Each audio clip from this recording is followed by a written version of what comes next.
제가 홍동의 전방에서만 이렇게 사회 보다가 이렇게 큰 자리에 있으니까 조금 떨리는데요. 제가 혹시 실수하더라도 좀 이해해 주시고, 네. 식사들은 하고 오셨죠? 예, 예. 안 하신 분들은 꼭 챙겨 드시면 좋을 것 같고요. 예. 오늘은 대략 1시간 정도 하승부 선생님 강연하고 여러분들 질의응답 받는 걸로 해서 1시간 반 정도 시간으로 진행할 계획입니다. 오늘 하쌤 강연을 통해서 우리 사회가 어떤 방향으로 가야 될지, 또 하쌤이 그동안 고민하셨던 거 이렇게 들으시면서 또 질문이 있으시면 메모하셨다가 꼭 질문하시면 좋을 것 같고요. 아직까지 책을 구입하지 못하신 분들 몇 분 계시더라고요. 꼭 가시기 전에 이렇게 한 권씩 가지고 가시면 좋을 것 같아요. 나중에 이후에 또 사인 받으실 분들은 끝나고 사인도 해드리니까요. 그냥 가시지 마시고 이렇게 이제 말했는데 또 그냥 가시면 안 되니까요. 몇 분은 그래도 꼭 사인 받아 가시면 좋을 것 같습니다. 네, 하 선생님 오실 때 큰 박수로. 네, 제가 낸 책에 대해서도 좀 관심을 가지신 것도 너무 감사합니다. 제가 오늘 그냥 길지 않은 시간 동안 제가 사실 이 책을 내게 된 게 나름대로 이제 고민을 많이 하다가 한번 좀 질러나 보자. 사람이 살다 보니까 이런저런 생각을 하게 되는데 저는 이제 주로 시민사회 운동이나 정당 활동하면서 여러 가지 고민들을 해왔는데 사실 이런 얘기를 해도 되나라는 생각들을 많이 하게 돼요. 제 스스로가. 왜냐하면 한국 사회는 지금은 뭔가 좀 근본적이고 큰 이야기를 하면 저 사람은 그냥 좌파 아니면 근본주의자, 현실적이지 않다 이런 이야기들을 많이 합니다. 그러니까 무슨 이야기를 하기가 참 스스로 약간 좀 조심스러운 면도 있어요. 근데 이번에 이제 제가 좀 큰 마음을 먹고 나름대로 이제 책 제목도 배를 돌리자라는 좀 큰 이야기를 하는 책을 한번 내봤습니다. 왜냐하면 제가 그동안 한 20년 이상 그래도 시민단체 활동이나 정당 활동을 해왔는데 이제는 이렇게 흔히 사람들이 현실적이라고 하는 이야기를 해봐야 그걸로는 세상은 전혀 달라지지 않는다. 제가 사실 많이 느낀 겁니다. 그래서 오히려 좀 크게 한번 사람이 생각을 바꿔볼 필요가 있다라는 생각을 하고요. 요즘에 그 박원순 서울시장님이 부동산 공유 이야기를 갑자기 하시더라고요. 그분은 그런 분이 아니거든요, 원래. 제가 예전에 20년 전에 참여연대에서 같이 활동을 했었는데 그때 박원순 시장님이 가장 많이 썼던 단어 중에 하나가 아이디어입니다. 아이디어. 좋은 아이디어가 있으면 그분은 이렇게 한 100페이지, 200페이지짜리 아이디어 메모집을 1년에 만들어요.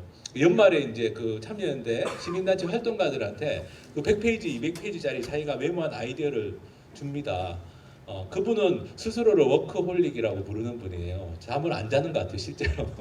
그래가지고 하루에 2~3시간 자면서 온갖 아이디어들을 다 메모해가지고 활동가들한테 한 200페이지짜리를 실제로 줘요. 연말에 검토해보라고. 그럼 활동가들이 어떤 생각하냐면 막 질리죠. 사실 그렇잖아요. 아무리 그 좋은 상사라고 하더라도 200페이지짜리를 주면서 한번 해봐라 이렇게 이야기를 하면 무지하게. 그런데 사실 이제 저는 20년 전부터 박원순 시장님하고는 좀 다른 생각을 했습니다. 저는 아이디어로서 세상이 바뀌지는 않을 거다라는 생각을 좀 했고, 그래서 저는 좀 다른 길을 걸었는데 최근에 이제 박원순 시장님 같은 분조차도 부동산 공유라는 걸 이야기를 합니다. 제가 어느 자리에 갔더니 좀 우리나라에서 조금 살만한 사람들이 모이는 자리에 우연히 가게 됐어요. 제가 평소에는 그런 자리 잘 안 가는데 어쨌든 서울 강남에 좀 산다 하는 사람들이 좀 있는 자리에 갔는데 그 자리에서 이제 박원순 시장이 부동산 공유라는 이야기를 했다는 얘기가 나왔어요. 그랬더니 당장 나오는 이야기가 뭐냐면 빨갱이 아니야? 그런 이야기를 하는 겁니다. 사실은 제가 이번에 쓴 책에도 보면 공유에 관한 이야기가 굉장히 많이 나옵니다. 한국 사회에서 사실은 사적 소유권이라고 하죠. 우리가 사적 소유권. 사적 소유권에 대해서 문제 제기를 하면 그 사람은 되게 이상한 사람으로 취급을 당합니다. 사회주의자, 빨갱이 이런 이야기들 쉽게 들을 수 있죠. 근데 저는 그동안 저도 솔직히 그래서 사적 소유권 자체가 문제다라는 얘기를 하기가 참 마음이 약간 이게 꺼려지는 면들이 많더라고요. 근데 최근에 이제 제가 이번에 책을 쓰면서도 다시 한번 정리한 거는 어쨌든 사적 소유라는 걸 지금처럼 인정해서는 아무런 문제 해결이 되지 않는다라는 게 제 생각입니다. 그 농지 문제도 해결이 안 되고 주택 문제도 해결이 안 되고 환경 문제도 해결이 안 되고 기후위기 문제도 해결이 안 된다. 그게 이제 제가 이번 책에서 공유라고 하는 걸 굉장히 강조하는데요. 그 공유를 강조하는 이유가 지금의 이런 일종의 개인의 재산권이니까 이건 어쩔 수가 없어. 이렇게 이야기를 하는 순간에 할 수 있는 게 너무 없어져 버립니다. 얼마 전에 독일 베를린에서 그 주택 임대료가 너무 올라가지고요. 베를린도 주택 임대료가 많이 올랐다고 합니다. 그래서 베를린에 있는 시민단체들하고 베를린의 녹색당이나 이런 좀 좌파당 이런 진보적인 정당들이 무슨 운동을 했냐면은 주택을 몰수하자는 운동을 했어요. 베를린의 주택 중에 개인 소유보다 베를린은 특징이 회사가 가지고 있는 주택이 많답니다. 임대주택, 그러니까 회사가 주택을 가지고 있으면서 소유하고 있으면서 그 주택을 임대해 주는 거예요. 근데 임대료가 계속 오르는 겁니다. 베를린은 원래 독일에서는 좀 자유분방한 사람들이 많이 사는 도시라고 하는데 이제 살던 사람들이 막 밀려나는 상황이 된 거예요. 그랬더니 베를린의 시민단체하고 녹색당, 좌파당 이런 정당들이 그 민간 주택회사가 가지고 있는 주택들을 몰수하자라는 아이디어를 냈어요. 그리고 그걸 가지고 막 서명운동을 벌였습니다. 진짜 우리나라의 시각으로 보면 너무 뭐 황당하다 내지는 너무 과격한 거 아니야? 이런 이야기들이 나올 거예요. 근데 그런 운동을 했습니다.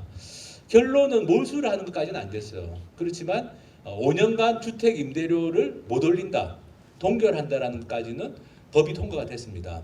그랬더니 독일의 보수적인 세력들이 독일도 있으니까 당장 위헌 소송하고 난리가 났죠. 그렇지만 어쨌든 그 법이 베를린 시의회를 통과했습니다. 우리가 생각하기에는 민간 주택 회사가 가진 주택의 임대료를 5년간 동결한다. 그리고 그 다음에도 물가 상승률 이상은 못 올립니다. 못 올리게 되는 이런 법을 통과시킨다는 게 당연히 사적 소유권을 침해하는 거죠. 침해하고 제한하는 건데 어쨌든 독일에서도 이제는 그런 이야기들이 나옵니다. 이대로는 안 된다. 사실은 우리나라만 집값이 오르고 전세 월세가 오르는 건 아닙니다. 이 전 세계적인 현상입니다.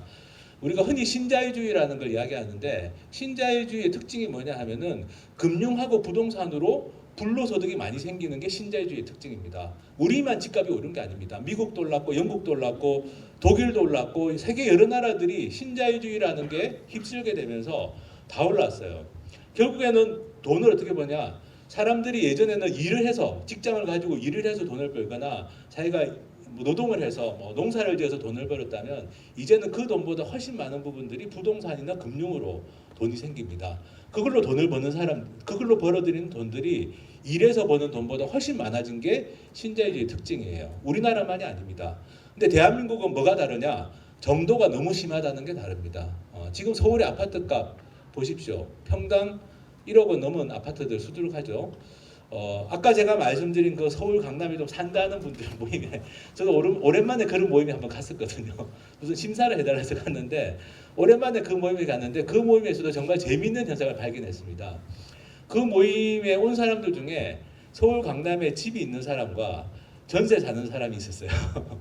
부동산 이야기가 나왔는데 아까 박원순 시장 뭐 부동산 공유제 이야기 나오고 하면서 부동산 이야기가 나왔는데 그 사람들 간에도 너무 이렇게 그러니까 소위 말해서 좀 좋은 직업 가지고 있고 안정된 생활을 하는데 근데 집 이야기가 나오니까 확 갈리는 거예요. 전세 사는 분이 한 명 있었는데 그분은 부동산 공개념, 토지 공개념을 지지하시더라고요. 자기는 집을 살 기회를 놓쳤는데 그분은 뭐 국책연구원에서 일하는 박사입니다. 박사인데 집 살 기회를 놓쳤다는 거예요. 자기는 서울에서 살면서 계속 전세로만 산답니다.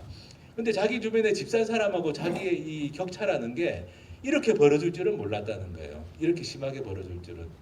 그러면서 그분은 이제 일종의 전세 사는 입장이다 보니까 같은 서울에 살지만 같은 강남에 살지만 자기는 토지 공개념을 지지한다 강력하게. 이 문재인 정부가 제일 실패한 게 부동산 정책이다. 우리가 하는 이야기를 그냥 하시더라고요. 제가 그 어쨌든 변호사 자격증만 있지만 제가 아는 후배들 중에는 판사하는 사람도 있고 뭐 그렇습니다. 변호사하는 사람도 있고 부부 판사가 있어요 후배 중에. 근데 부부 판사면 연봉이 한 사람이 1억이 넘습니다. 사실 우리나라 판사들은 고액 연봉자입니다. 월급만 받아도 충분히 살 수 있어요. 그런 사람들이 퇴직해가지고 정관예우까지 받는 건 저는 진짜 범죄라고 생각합니다. 정직하게 일하지 않고 뭐 이렇게 옛날에 내가 판사 출신이라고 해서 돈 더 받고 이런 거는 저는 진짜 정말 없어져야 될 거라고 생각하는데, 왜냐면 판사들 월급도 연봉 1억씩 넘거든요. 한 10년 되면 그럼 충분히 살 수 있잖아요. 예. 그리고 판사도 공무원이니까 퇴직하면 연금도 나옵니다. 근데 판사들이 판사 출신들이 정관예우 받고 이런 건 정말 나쁜 일이라고 생각하는데, 어쨌든 그 판사 부부가 있는데 연봉이 1억씩이니까 합치면 2억이 넘죠. 엄청난 돈이죠, 사실은 우리 시각으로 보면. 근데 그 사람들도 집이 없어요. 집을 안 산 거예요. 사실 우리나라에서 이제 꽤 돈을 버는 사람들 중에서도 집을 안 산 사람들이 있습니다. 당장 내가 필요하지 않으니까 뭐 이런 이유로. 그런 사람들은 지금 엄청난 박탈감을 느끼고 있죠. 사실은 제가 지금 말씀드린 게 우리나라의 이 사적 소유권이라는 게 절대시되면서, 사적 소유권은 그냥 건드리면 안 되는 거. 내가 뭐 집 사가지고 그걸로 집값 올라서 돈 버는 게 그게 무슨 잘못이냐. 1가구 1주택인 분들은 특히나 그렇게 많이 말씀하십니다. 서울 강남에 내가 주택 하나 가지고 있는데, 그런데 갑자기 뭐 정부에서 세금을 많이 내라고 한다, 부동산 보유세를 많이 내라고 한다, 이런 이야기를 하면서 뭐 엄청나게 분노하시는 분들이 많습니다. 근데 저는 뭐 설사 1가구 1주택이라고 하더라도 그 사적 소유권이라는 걸 우리가 절대적으로 인정할 수 없다고 생각하거든요. 지금 우리나라 상황에서는. 왜냐하면 이 부동산으로 인한 불평등이 너무 심하기 때문에. 물론 어떤 사람들은 내가 그냥 가지고만 있었을 뿐이지 내가 뭐 투기한 것도 아니고, 그런데 이게 옳은 걸 내 책임이냐? 책임은 아닙니다. 그분의 책임은 아니고 그분을 탓할 수는 없어요. 그렇지만 어쨌든 이렇게 많은 불로소득이 생기고 그중에 일부를 자기도 누린다는 건 인정해야 되는 거죠. 저는 뭐 탓하자는 게 아니라 우리가 이 사실들을 인정해야만 새로운 길이 보일 수 있다라고 생각을 합니다. 그래서 저는 우리 사회가 정말 사적 소유권이 아니라 공유, 커먼이라고 하죠. 영어로는 커먼. 사실 커먼이라는 단어는 우리가 지향하는 마을이나 이런 거하고 다 연결된 단어입니다. 커먼이라는 단어에서 커뮤니티라는 게 나왔죠. 커뮤니티가 마을, 공동체 아닙니까? 공동체라는 게 가능하려면 커먼이 돼야 되거든요. 커먼이 뭐냐 하면은 공동의 소위 말해서 공동 소유, 공유라는 개념입니다. 공유라는 게 받쳐주지 않는 커뮤니티는 존재할 수가 없어요. 제가 생각에 그렇습니다. 그래서 우리 사회에서 저는 공유라는 걸 제가 칠판에서 한자를 쓰지는 못합니다만 영어로 커먼, 이 공짜 그죠? 이 공유라는 개념을 우리가 좀 다시 살려야 된다라는 게 사실 이번 책에서 제일 하고 싶었던 얘기입니다. 그리고 찾아보면 우리 삶의 원형에 이 공유라는 개념이 깔려 있다는 건 여러 가지, 우리나라에서도 여러 가지 증거를 통해서 확인이 돼요. 미국의 서양의 어느 학자가 공유지의 비극이라는 얘기를 했습니다. 혹시 들어보셨나요? 예, 공유지의 비극. 그건 뭐냐면은 어떤 공동 소유로 된 풀밭이 있으면 그 풀밭을 그냥 놔두면 쉽게 말해서 뭐 이렇게 농민들이나 이렇게 마구 경작을 하고 마구 거기에 뭐 소나 양을 풀어놔가지고 결국에는 그 풀밭은 다 망가진다. 그래서 공유지라는 것은 사유지로 바뀌어야 된다라는 게 사실 그 공유지의 비극을 이야기한 사람의 논리입니다. 이 공동 소유로 놔두면 안 된다. 그러면 결국에는 사람들이 공동의 것은 그냥 마음대로 해도 된다라는 생각 때문에 공유지가 파괴가 된다. 이런 주장입니다. 우리나라의 많은 지식인들이 그 주장을 따르고 있고 우리나라의 경제 관료들은 그 주장을 따르고 있죠. 어떻게든 사유화를 해야 된다. 그런 생각을 가지고 있습니다. 근데 재밌는 거는 몇 년 전에 노벨 경제학상을 받은 사람이 그걸 반대하는 논리를 만들어서 받았어요. 오스트롬이라고 하는 사람인데 공유지의 비극은 사실이 아니다. 실제로는 그렇지 않다. 많은 사례를 보면 공유지를 훌륭하게 관리하고 있다. 사람들이 공동소유지를 훌륭하게 관리하고 있다. 이런 사례들을 얘기합니다. 저는 이제 그 이야기를 듣고 사실은 우리나라의 지식인들이 그 이야기를 굉장히 많이 인용하고 있는데 대한민국에는 그런 사례가 없을지를 제가 한번 찾아봤습니다. 저는 제가 제주도에서 오래 살았거든요. 한 4년 정도 살았습니다. 올해는 아닙니다. 4년 정도 살았는데 제주도에 가보면 공동목장이 있거든요. 제주도에 가보시면 혹시 중산간 가다 보면 골프장 같은 거가 많은 걸 보실 텐데요. 그게 옛날에 다 공동목장이었습니다. 그리고 지금도 공동목장이 남아있는 데들이 있습니다. 그 공동목장을 잘 관리하고 있는 마을들이 있어요. 예를 들면 제주도에 보면 가실이라고 하는 마을이 있습니다. 그 중산간에 그 제주도 동남쪽인데 가시리에 가보면 그 풍력 발전 단지가 있어요. 그 마을 공동 목장 안에 풍력 발전 단지를 마을 공동 목장 안에 유치를 한 겁니다. 주민들이 그 목장이기 때문에 주변에 집이 없어요. 그래서 그 목장에 설치한 풍력 발전기에서 전기가 생산이 되죠. 그러면 그 전기 생산한 하면 한 수익금의 일부를 기업이 마을에 냅니다. 그리고 그 마을에서 그 돈을 가지고 공동으로 써요. 바람이라고 하는 공유제 그리고 목장이라고 하는 공유제를 이용해서 돈이 나오면 그 돈을 마을 사람들이 공동의 재원으로 씁니다. 월 2만 원씩 전기요금 지원조로 모든 가구에게 현금으로 나눠주는 돈도 있어요. 돈이 꽤 많기 때문에.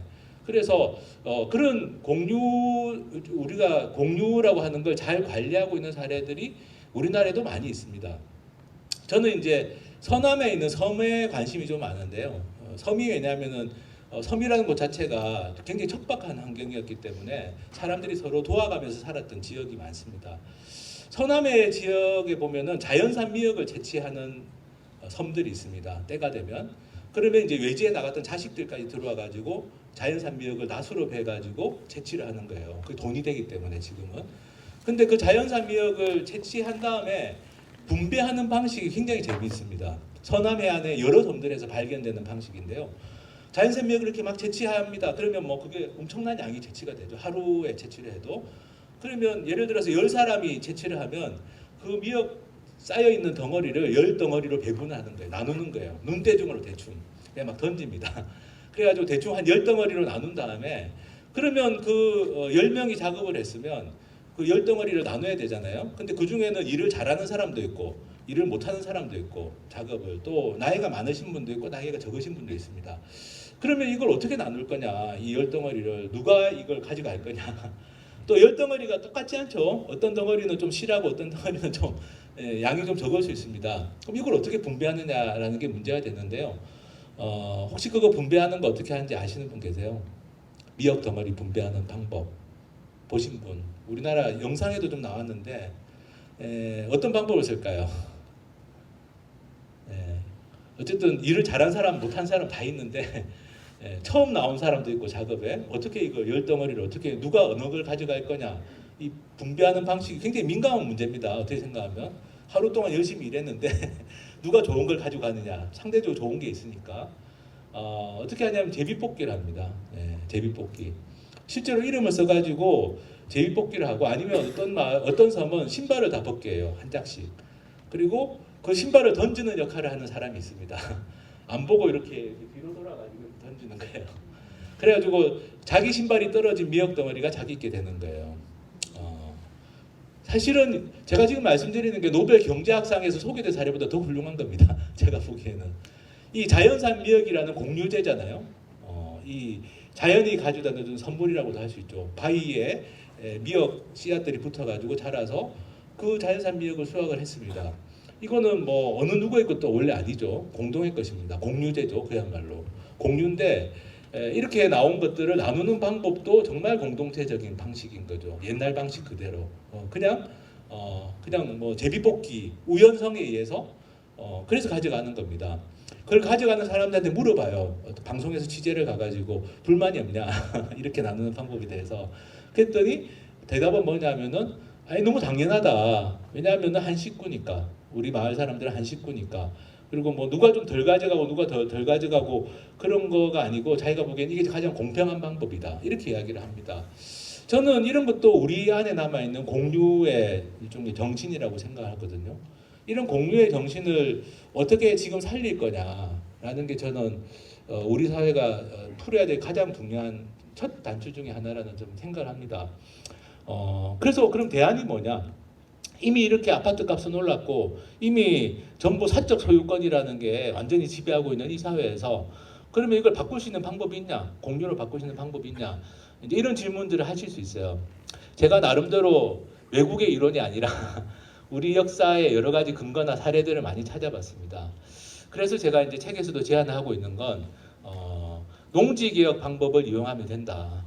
1948년에 대한민국 이 국가가 수립된 다음에 정부 수립 이후에 첫 번째 했던 개혁이 농지개혁이었습니다. 그 농지개혁을 할 당시에 정부는 돈이 없었어요. 왜냐하면 독립한 지도 얼마 안 됐고 정부가 뭐 돈이 없습니다. 농지 개혁을 하는데 무상몰수 무상분배는 북한이 했던 방식인데 우리는 그게 아니었고 유상몰수 유상분배였어요. 그러니까 유상으로 그 당시에 땅을 많이 가지고 있던 지주들한테 돈을 주고 땅을 몰수해가지고 그 농지를 농민들에게 나눠주는 방식으로 농지 개혁을 했습니다. 근데 그때 문제는 뭐냐면은 정부는 돈이 없었거든요. 돈이 없는데 어떻게 그러면 유상으로 몰수를 하냐? 유상으로 돈을 주고. 그때 대한민국 정부가 썼던 방식이 뭐냐면은 증권을 발행해 줬습니다. 차차 갚아줄게. 그러니까 일단 지주들한테 땅을 받고 5년 동안 나눠서 우리가 갚아주겠다. 이렇게 하고 받은 거예요. 농지개혁법을 통해서. 그리고 그걸 농민들에게 나눠주면서 마찬가지로 차차 갚아라. 차차 갚아달라. 그게 이제 농지개혁을 한 방식입니다.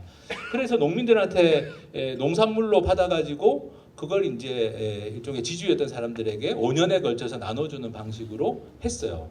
해가지고 나중에 정부가 어떻게 하다 보니까 돈이 또 남았습니다. 돈 한 푼 안 들고 농지개혁을 했어요. 저는 그런 방법이 지금 현재 대한민국에 필요하다고 생각합니다. 이런 이야기 했더니 이제 역시는 말갱이라는 이야기를 하더라고요. 많은 사람들이. 근데 저는 그 정도가 아니면 우리 사회의 이 심각한 문제를 해결할 방법이 없다. 그리고 그거는 너무나 철학적으로 당연한 일이다. 왜냐하면은 땅이라는 건, 토지라는 건 원래 누가 만든 게 아니지 않느냐. 자연에 있었던 것이고 사실은 뭐 성경을 보면 그죠, 하나님이 나눠준 것이고, 그리고 뭐 동양의 맹자나 이런 사상가들은 어쨌든 땅은 누구의 것이 아니다. 그죠? 그리고 우리가 조선시대까지만 하더라도 땅은 왕토사장이라고 해서 왕의 것, 곧 국가의 것이라고 봤습니다. 실제로. 그런데 어느 순간부터 우리는 땅이라는 걸 다 그냥 개인의 소유물로 다 인정하는 게 너무 당연한 것처럼 됐지만 저는 거기에서 벗어나야만 답이 나온다는 생각합니다. 제가 독일의 베를린 사례를 말씀드린 것처럼 베를린에서 그 운동을 했던 사람들 생각대로 된 건 아닙니다. 뭐 제가 지금 말씀드린 것처럼 꼭 된다는 보장은 전혀 없습니다. 그렇지만 이런 주장을 함으로써 땅은 부동산이라는 건 그렇게 돈벌이 수단으로 생각하고 누구나 다 그냥 그러니까 사적으로 소유하는 게 너무나 당연한 것처럼 생각해서는 안 된다라는 게, 그런 생각을 좀 퍼뜨리는 게 저는 지금 필요하다는 생각합니다. 설사 제가 주장한 대로 안 된다고 하더라도, 물론 되도록 노력을 하겠습니다만, 설사 안 된다고 하더라도 우리가 좀 생각을 바꿔보자는 거고요.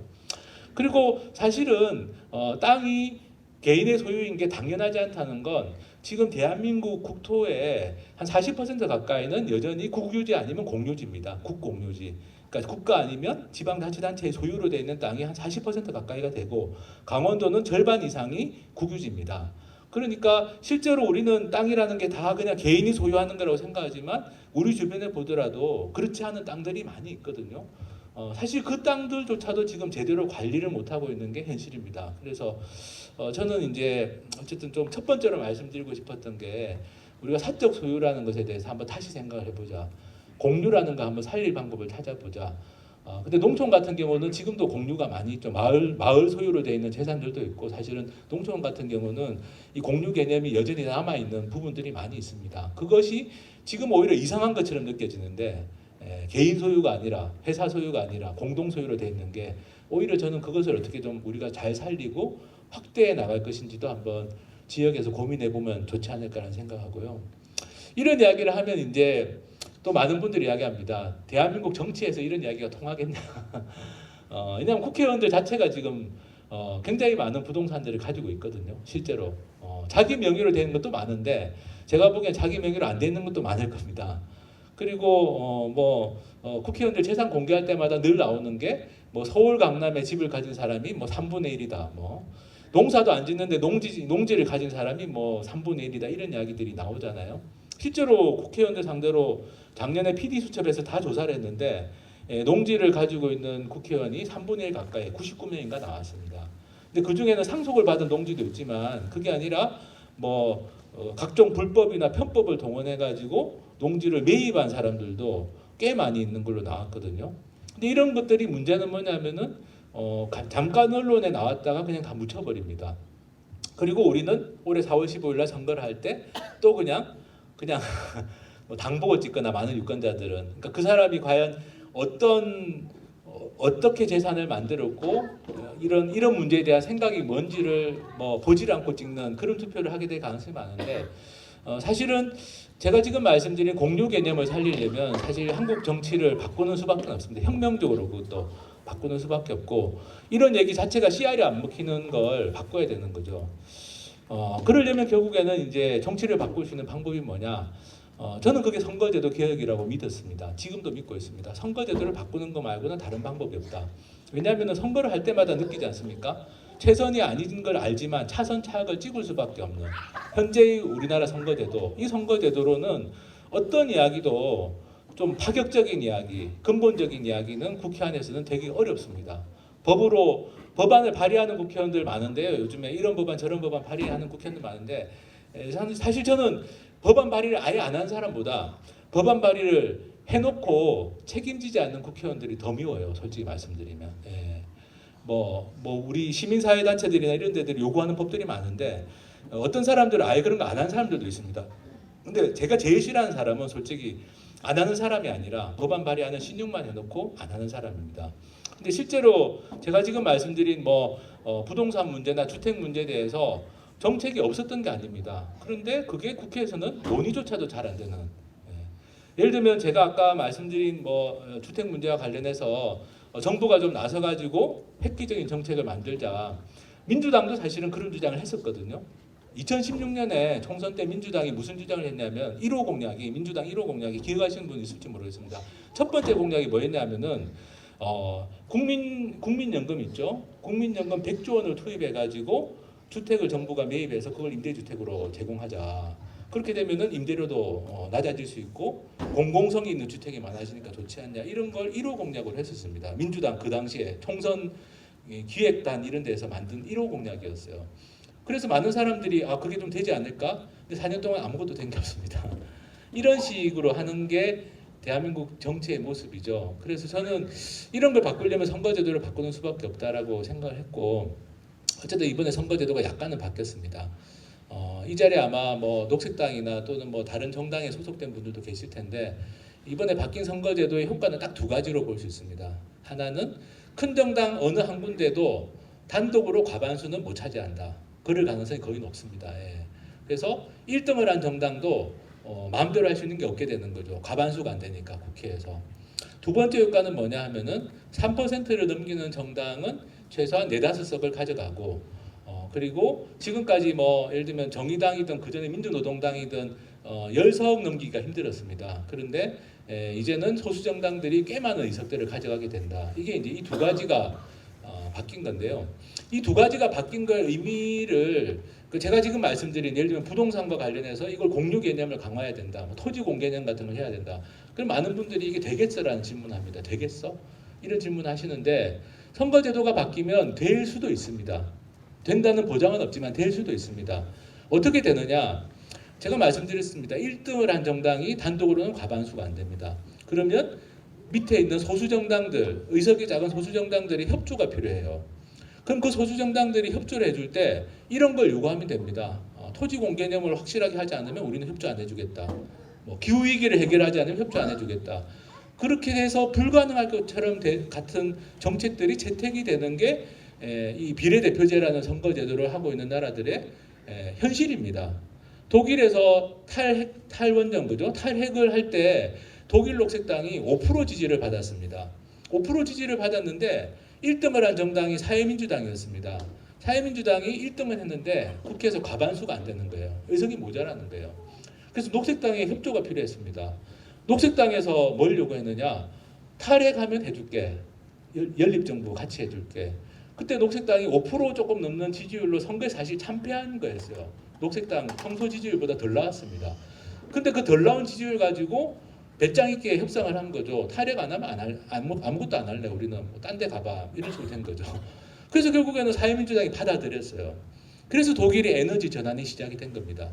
지금 독일이 재생에너지를 하고 에너지 전환을 하고 굉장히 세계적으로 막 앞서 나가는 나라로 알려져 있는데 사실 그거는 제가 지금 말씀드린 게 1998년 독일 선거 결과예요. 1998년 독일 선거에서 불과 5%밖에 못 받았던 녹색당이 끝까지 버티니까 어쩔 수 없이 사회민주당이 녹색당의 요구를 들어준 겁니다.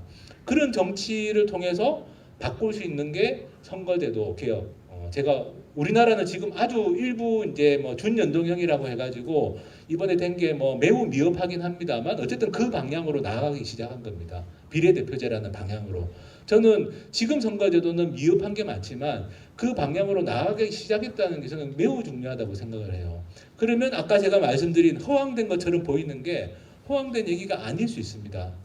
제가 또 하나 예를 들어보겠습니다. 최근의 예입니다. 오스트리아가 작년에 총선을 했습니다. 최근에 유럽에서는 녹색당이 다 약진을 하고 있습니다. 오스트리아 녹색당은 그전 선거에서 참패를 했어요. 오스트리아는 4% 이상이 돼야지 국회의석이 나오는데 4%가 안 됐습니다. 그래서 오스트리아 녹색당이 국회의석을 한 석도 차지 못하는 선거가 2016년에 있었어요. 불과 3년 전입니다. 근데 작년에 오스트리아에서 또 국회의원 선거가 있었는데 녹색당이 약진을 했어요. 그 이유는 뭐냐? 기후이기 때문입니다. 예. 스위스도 약진했어요. 스위스 사람들이 왜 녹색당을 찍을 수밖에 없냐? 스위스에서 막 빙하가 녹아내리는 게 보입니다. 눈으로 보입니다. 지금 빙하가 없어지고 있는 게 스위스 사람들은 눈으로 다 보고 있어요. 그래서 스위스에서 녹색당과 녹색당에서 떨어져 나온 또 녹색 사회당이라는 정당이 있는데 합쳐가지고 거의 20% 가까이 받았습니다. 그리고 오스트리아에서도 녹색당이 엄청 약진했어요. 그래서 오스트리아 녹색당이 뭐 10% 이상을 받았는데 문제는 뭐냐면은 그래도 어쨌든 소수 정당이잖아요. 그러면 오스트리아 녹색당이 기후위기와 관련해서 여러 정책이 있는데 실현할 방법이 없지 않냐? 근데 그렇지 않았습니다. 오스트리아에서 작년 총선에서 1등을 한 정당은 국민당이라는 정당입니다. 우리나라에서는 30대 총리로 많이 소개가 되는 좀 잘생긴 젊은 이 총리가 오스트리아 지금 총리입니다. 30 뭐 몇 세밖에 안 됩니다. 최연소인데 세계에서. 근데 뭐 최연소지만 정치 경력은 뭐 우리나라 문재인 대통령보다 더 많을 겁니다. 아마 10대 때부터 정치를 해가지고. 근데 어쨌든 그 국민당이라는 정당이 그 총리가 있는 국민당의 정당이 1등을 했는데 단독으로는 못 하는 거예요. 마찬가지로 과반수가 안 되니까. 그래서 어느 정당하고 같이 할지를 많이 찔러봤습니다. 근데 이번에는 국민당이 좌파로 분류되는 녹색당하고 같이 하겠다라고 한 거예요. 왜냐하면 아무리 찾아봐도 같이 할 수 있는 정당이 없었어요. 예. 1등한 정당이 있는데 2등한 정당하고 하자니 이건 좀 그렇잖아요. 2등하고 하면 경쟁자인데 3등한 정당하고 하자니 그것도 좀 비난을 많이 받는 정당이고 그래서 그나마 이미지가 깨끗한 게 녹색당이다. 오스트리아 정치에서. 그래서 녹색당하고 같이 하려고 했는데 녹색당이 뭘 요구했냐면은 2040년까지 탄소 배출을 순제로로 하자는 걸 요구를 했어요. 정책으로. 2040년이면 불과 20년 후입니다. 탄소 배출 순제로라는 건 뭐냐면은 우리가 나무나 이런 게 자연에서 흡수하는 온실가스, 이산탄소가 있죠, 그죠? 자연이 흡수하는 만큼만 배출할 수 있다라는 게 순제로예요. 지금 유엔에서는 2050년까지 순제로로 가야 된다라고 요구하고 있습니다. 각 나라에. 근데 지금 겨우 2050년 유엔의 요구 사항에 맞추겠다고 약속한 나라가 영국, 뉴질랜드 정도밖에 없어요. 전 세계 지금 현재. 근데 이번에 오스트리아가 녹색당이 2040년까지 우리는 순제로를 하자. 이런 걸 요구했습니다. 국민당에게. 국민당이 머리가 많이 아팠겠죠. 그죠? 3개월 동안 협상을 했습니다. 협상만 3개월이 걸렸어요. 그래서 얼마 전에 합의가 됐습니다. 오스트리아 녹색당이 비판도 많이 받습니다. 왜냐하면은 난민 정책과 관련해서는 오스트리아 녹색당이 그 우파 정당인 국민당의 요구를 좀 받아들였어요. 그런데 이 기후위기와 관련해서는 거꾸로 우파 정당인 국민당이 녹색당의 요구를 받아들였습니다. 그래서 우파 정당과 녹색당, 뭐 좌파로 분류되는 녹색당의 이 연정이 성립이 됐는데 저는 오스트리아 녹색당 당원들의 고민을 저는 이해가 돼요. 왜냐하면 기후위기라는 게 너무 심각하고 이 문제를 빨리 풀어야 되는데 그러려면 우리가 좀 양보하더라도 다른 거 좀 양보하더라도 이거는 따내자. 저는 뭐 정치적 결정을 했다고 봅니다. 그리고 오스트리아 녹색당이 그걸 뭐 당 지도부가 마음대로 결정하는 게 아닙니다. 협상은 당 지도부가 하지만 최종 결정은 당원 투표로 하는 거거든요. 전당원 투표를 통해서. 그래서 전당원 투표에서 아마 통과가 돼서 이제 지금 연정이 구성이 되는 것 같은데 이렇게 제가 지금 말씀드린 이런 게 뭐냐면 다 선거제도의 문제입니다. 1등을 한 정당이 없고 정책이 확실한 소수 정당이 있으면 그 소수 정당이 3%든 5%든 7%든 기회가 생기는 거죠. 자기 정당의 정책을 관철시킬 수 있는 기회. 저는 제가 녹색당 활동을 하지만 녹색당이 1등 해가지고 우리가 사회를 바꿀 수 있다고 생각하지 않습니다. 그러려면 너무 오랜 시간이 걸리기 때문에 그 전에 이미 지구가 결단이 날 것 같아요. 제가 보기에는. 그렇지만 녹색당이 할 수 있는 건 작은 의석이라도 확보해가지고 말씀드린 것처럼 독일이나 오스트리아처럼 정책을 바꾸는 큰 정당하고 협상을 통해서 정책을 바꾸는 걸 할 수 있습니다. 이번에 실제로 선거제도 개혁의 과정에서도 그걸 할 수 있다는 게 드러났죠. 4+1이라는 이야기가 언론에 엄청 나왔잖아요. 그 4라는 거는 의석 몇 명 안 되는 정당들도 4에 포함이 됩니다. 뭐 정의당 6석, 뭐 민주평화당 5석. 평소에는요, 우리나라 국회에서는 20석 이상이 돼야지 원내 교섭단체라는 걸로 분류가 됩니다. 원내 교섭단체가 아니면 테이블에 안 끼워줍니다. 협상 테이블 자체에 안 끼워줘요. 그래서 아예 그냥 앉지를 못합니다. 자리에. 협상은 그냥 원내 교섭단체들끼리 하는 거예요. 근데 이번에 왜 4+1이라는 게 됐냐? 민주당이 단독으로 과반수가 안 되잖아요. 민주당이 다 해봐야 130석밖에 안 됐습니다. 다 해봐야. 그러면 20석이 모자랐는데 그렇다고 자유한국당하고 손잡을 수는 없잖아요.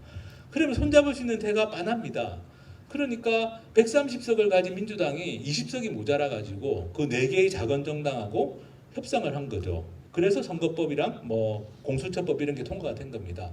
이게 뭐냐면은 앞으로 우리나라에 있을 수 있는 여러 가지 가능성을 보여주는 거예요. 기후위기 관련해서도 4+1 비슷하게 될 수 있습니다. 그죠? 큰 정당이 사실 이번에도 그렇습니다. 여당이 민주당이 원했던 건 공수처법이었어요. 검찰 개혁. 선거제도 개혁은 하고 싶지 않았습니다. 근데 그 4+1 협상을 하는데 나머지 4개 정당이 선거제도 개혁 안 하면 우리는 검찰 개혁 안 해.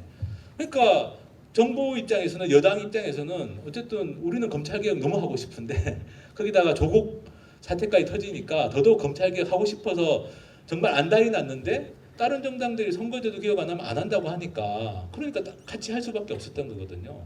그런 일들이 우리나라에서 이제는 가능합니다. 선거제도가 바뀌었고 1등한 정당이 과반이 안 된다면 그러면 제대로 된 정당이 국회에 들어가 있다면 그 제대로 된 소수 정당이 의석이 몇 석 안 되더라도 그 정당이 역할을 해가지고 이번에는 선거제도를 바꿨지만 앞으로는 뭐 부동산 정책을 바꿀 수도 있고 기후위기를 바꿀 수도 있고 그럴 가능성이 열린 겁니다. 그래서 저는 대한민국의 현실이 매우 어둡지만 우리가 절망할 필요는 없다라고 저는 생각하는 게 그래도 선거제도가 약간은 바뀌었다. 비례대표제라는 방향으로 바뀌었다. 그리고 이것만 잘 이 방향만 잘 유지가 되면 여러 가지 다른 것들을 바꿀 수 있는 기회가 앞으로 올 거라고 저는 믿습니다. 물론 이제 지금 바뀐 선거제도가 안정적이지 않아요. 이번 한 번밖에 못 할 겁니다. 4월 15일 총선에 한 번밖에 못 써먹어요. 아마 그 다음에는 이 거대 정당들을 어떻게든 그걸 다시 원상복구시키려고 노력을 할 겁니다. 그러면 또 우리는 어떻게든 간에 더 제대로 된 비례대표제, 진짜 비례대표제, 이번처럼 좀 엉터리 같은 게 아니라 정말 제대로 된 비례대표제로 바꾸려는 저는 운동이나 활동을 계속 해야 된다고 생각하는데 어쨌든 이번에 그 뭐 물꼬는 텄다라고 저는 생각을 합니다. 그렇게 좀 봤으면 좋겠고요. 그래서 제가 말씀드리는 그런 뭐 사적 소유권을 공유 개념으로 바꾸는 것도 선거제도가 바뀌었기 때문에 앞으로 가능성이 열렸다. 그리고 마지막으로 제가 드리고 싶은 이야기는 기후위기 이야기인데요.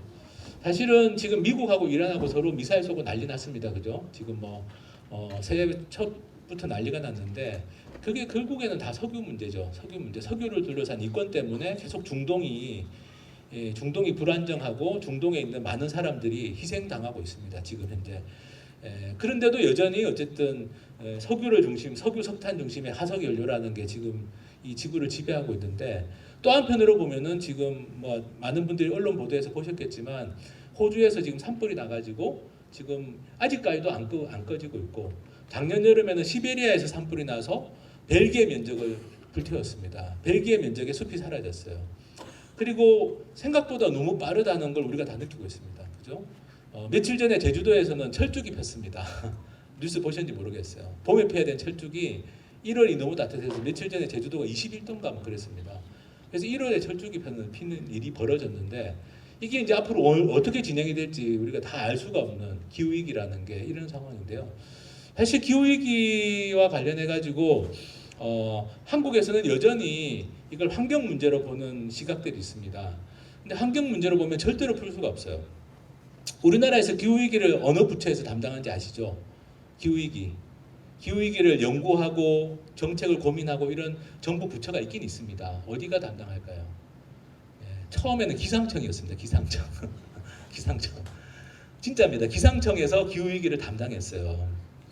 말이 됩니까? 기상청은 날씨 예보하는 것인데 기후를 날씨로 생각한 거예요. 날씨 정도로. 이 기후 변화라는 걸 날씨 정도로 생각한 거예요. 처음에 기상청에서 담당하다가 지금은 환경부가 이제 주로 담당을 합니다. 근데 환경부 차관을 했던 환경운동 하다가 환경부 차관으로 들어갔던 분이 있습니다. 안병옥 씨라고 얼마 전에 제가 라디오 토론에서 만났어요. 그분한테 사실 제가 계속 이야기한 건 그겁니다. 환경부가 기후위기 해결할 수 있냐 못하지 않냐, 환경부가 힘이 없지 않냐, 그런 이야기를 그냥 솔직하게 여쭤봤는데 그분이 솔직하게 대답을 했어요. 그냥 솔직히 환경부로는 답이 없다. 자기가 환경부 차관으로 들어가서 환경운동하다가 환경부 차관이 돼가지고 여러 가지를 한번 해보려고 했는데 환경부가 힘이 없으니까, 환경부에서는 뭐 예를 들면 석탄 화력 발전소 줄여야 된다고 이야기하는데 산업부에서는 그냥 늘리는 거죠. 예를 들면 환경부에서는 도로나 자동차 줄여 나가야 된다, 도로 같은 거 도로 더 이상 건설하면 안 된다, 이런 이야기를 해도 국토교통부에서는 그냥 도로 건설해 버립니다. 환경부에서는 지금 제주도에 지는 이공항이나 이런 것에 대해서 나름대로 내부에서는 비판적인 의견들도 많아요. 근데 국토교통부는 그냥 공항을 건설해 버려요. 도로 더 짓고 공항 건설하면은 당연히 그죠? 화석 연료 더 쓰게 되고 기후 변화는 더 막기 힘들어집니다. 그런데 지금 환경부가 그 정책을 담당하고 있으니 일이 될 리가 없는 거죠. 그래서 지금 현재 우리나라 상황, 우리나라만 보더라도 뭐 외국은 말할 것도 없고 우리나라만 보더라도 기후 위기를 해결할 수 있다라는 전망이 사실은 잘 안 보이는 상황이에요. 시간은 별로 없고 지금 이런 호주 산불이나 시베리아 산불 이런 것들이 계속 이제 매년 더 심각해질 텐데, 그래서 유엔에서 권고한 게 2050년까지는 순제로로 만들어라. 2050년까지 순제로가 되려면 2030년, 10년 후입니다. 2030년까지 절반 가까이 줄여야 돼요. 지금 배출량보다. 여기 계시는 분들 한번 뭐 우리 상식을 생각해 보시오. 만약에 대한민국에서 이 온실가스 배출량을 절반으로 줄이려면 어떤 변화가 필요할까? 어떤 변화가 필요할까요? 내가 뭐 열심히 장바구니 들고 다니고 열심히 내가 일회용품 안 쓰고 그래가지고 2030년까지 우리가 절반 줄일 수 있겠습니까? 못 줄입니다. 그레타 툰베리라는 스웨덴 청소년이 잘 이야기하고 있잖아요. 우리가 착한 소비를 한다고 이 문제가 해결되지 않는다는 그런 식의 이야기를 계속하고 있지 않습니까? 이거는 결국 정치의 문제입니다. 이것 역시 기후위기 자체도 역시 정치의 문제입니다. 이게 저는 너무 걱정스러운 게 지금 2020년인데 2030년이고 저는 2030년쯤 되면 포기하는 사람들이 많이 나오지 않을까라는 걱정을 하고 있어요. 왜냐하면 2030년까지 절반 가까이 줄여야 되는데 못 줄였다. 그러면 답이 없지 않냐 이렇게 되는 가능성이죠. 저는 진짜 일종의 과학자들이 요즘에 종말론 비슷한 이야기를 많이 합니다. 얼마 전에도 그 조천호 선생이라는 분이 뭐 JTBC 나와가지고 굉장히 강조를 했는데 기후위기 문제 과학자들이 더 답답해요. 과학자들이 오히려 지금은 너무 답이 없다. 이 상황 자체가. 그 조천호 씨라는 분이 그 책도 하나 썼습니다. 빨간 하여튼 제가 정확한 기억이 안 나는데 하여튼 이 조천호 씨가 쓴 책을 보더라도 나오는 이야기죠, 그죠? 나오는 이야기가 자기는 이제 과학자로서 이 문제를 연구했는데 이거는 지금은 뭐 과학자가 해결할 수 있는 문제가 아니다 이거죠. 정치적인 문제입니다. 정책의 문제고. 그래서 이제 어떻게 할 거냐라는 질문들이 나와 있는데요. 역시 마찬가지입니다. 제가 말씀드린 것처럼 10년 안에 우리가 진짜 획기적으로 줄이려면 대한민국의 경제 구조가 바뀌어야 됩니다. 산업 구조가 바뀌어야 돼요. 우리나라에서 온실가스 배출 제일 많이 하는 기업이 있습니다. 혹시 들어보셨어요? 제일 많이 하는 1등 기업, 온실가스 배출량 1등 기업. 안 좋은 거지만 1등 기업. 어딜까요? 포스코입니다. 포스코. 얼마 정도를 배출하냐? 11%입니다. 포스코 한 회사가 10%가 넘는 온실가스를 배출하고 있어요. 그러니까 제가 말씀드린 것처럼 우리가 열심히 소비를 착하게 한다고 해서 해결이 안 된다는 게, 당연히 우리가 소비를 잘 해야 되지만 포스코, 그 다음에 2등, 3등, 4등 이런 회사들이 다 발전 회사들입니다. 석탄 화력 발전을 많이 하니까 우리가. 또 뭐 현대제철이라는 뭐 철강 회사도 있고 동양시멘트 이런 시멘트 회사들도 있습니다. 그러니까 시멘트, 석유화, 철강 뭐 우리나라의 대표적인 기업들이죠. 이 기업들이 막대한 양의 온실가스를 내뿜고 있습니다. 이 기업들이 계속 이런 식의 어떤 기업 활동을 하는 이상은 답이 안 나오는 거잖아요. 그럼 이걸 어떻게 바꿀 거냐라는 겁니다. 이거는 그냥 개인이 바꿀 수 있는 문제가 아니죠. 이건 정치를 통할 수밖에 없습니다. 정말 국가가 쓸 수 있는 모든 돈을 이런 기업들이 지금 하고 있는 이런 방식의 기업 활동이 아니라 다른 일들을 하도록 지원해주고 강제하고 법으로 강제하고 그러지 않으면 안 되는 거죠. 화력 발전은 다 그냥 석탄 화력 발전 빨리 스톱시키고 그죠? 다 이제 최대한 어쨌든 전기 소비부터 줄이고 석탄 화력 발전 최대한 빨리 스톱시키는 방식으로 에너지를 전환해야 되는 거고 핵발전소도 줄여야 되고 그러니까 해야 될 일이 굉장히 많습니다. 철강 같은 것도 사실은 지금처럼 우리나라가 철강을 또 많이 생산하고 소비하는 이유 중에 하나는 잘 아시는 것처럼 계속 짓기 때문이죠. 계속 짓습니다. 지으면 다 철근 콘크리트 다 들어가지 않습니까? 그러면 더 이상 건설하는 것을 중단해야 되는 것이고 소비도 그러니까 철강 소비 자체도 줄여야 되는 것이고 각종 우리가 지금 하고 있는 모든 기업들의 경제 활동이 바뀌어야 됩니다. 지속 가능한 방식으로 빠른 시일 내에 이걸 하는데 우리가 쓸 수 있는 모든 돈을 다 투자해도 모자랄 지경이죠. 다행히 우리나라는 1년 예산이 512조 원이나 되는 나라입니다. 512조 원. 엄청난 돈입니다. 이 돈을 잘 쓰면 저는 불가능하지 않다고 생각해요. 지금 예를 들면 512조 원 중에 한 100조 원을 우리는 이런 지금 필요한 에너지, 교통, 뭐 산업 다 바꾸는 데 쓰자. 한 10년 동안 100조 원씩 쓰자라고 우리가 결정을 한다면 못할 이유가 있을까요? 저는 할 수 있다고 봅니다. 그러면 사실 그런 거죠. 우리가 뭐 농민들도 그죠. 낡은 트럭, 뭐 친환경 자동차로 앞으로 바꿀 수 있는 가능성이 생긴다면 그 개인이 다 부담할 수는 없지 않습니까? 개인이 다 부담해서 전환을 하기는 너무 힘들죠. 그렇지만 정부가 체계적으로 예산을 투입을 하면 불가능한 일도 아니고 이미 외국에서 많이 하고 있는 일들이기도 합니다. 그래서 지금이야말로 진짜 기후위기라는 문제를 해결하기 위해서도 정치를 바꾸는 게 너무나 절실하다. 제가 생각하기에는. 그리고 그것이 많은 문제들을 해결해 줄 수 있을 겁니다. 예를 들면 그런 온실가스를 대량으로 배출하는 기업들이 기업 활동이 바뀌겠죠. 생산하는 물품이 바뀌든지 일하는 방식이 바뀌든지 바뀔 수밖에 없습니다. 그리고 거기에서 이제 일하는 사람들 중에 일자리가 줄어든 사람들도 생길 수밖에 없어요. 그럼 그 사람들에게 최소한의 삶의 안전판을 마련해 주는 것도 역시 정부가 해야 될 일입니다. 그러면 그건 기본소득이 될 수도 있고 사람들이 좀 지역으로 분산해 가지고 농촌으로도 분산하고 분산해서 살도록 뒷받침하는 정책이 될 수도 있고 여러 가지 것들을 해 나가면 그게 저는 전체적으로 사람들의 삶을 낫게 만드는 효과도 있을 거라고 봅니다. 이런 상황에서 계속 이렇게 지속 가능하지 않은 일에 매달리는 것보다는 오히려 사람들이 좀 퍼져서 살고 좀 다른 일을 하면서 살고 그럴 가능성들을 열어주는 게 모두의 행복을 위해서도 저는 더 낫다라는 생각을 하고 이 결정의 시간이 많지 않다라는 게 문제입니다. 정말 시간이 많이 남지 않았다라는 게 가장 큰 저는 걱정거리고요. 그래서 올해 총선이 참 중요하다는 생각합니다. 올해 총선 중요하고 2022년 대선도 있고 어쨌든 선거라는 게 모든 것을 다 바꿀 수 있는 기회는 아니지만 말씀드린 것처럼 그래도 선거를 통해서 우리가 뭔가를 좀 바꿀 수 있는 가능성은 좀 이번에 가지고 있고 선거제도 개혁이 됐기 때문에 그걸 최대한 좀 살리고 현실로 만드는 게 지금 우리가 좀 할 수 있는 일이 아니겠는가. 유권자들도 지금까지 투표하던 형태하고는 바뀌어야 되고 정당들도 좀 제대로 정신 차리고 해야 되고 이번 총선이 뭔가 좀 바꿀 수 있는 총선으로 저는 좀 갔으면 좋겠습니다.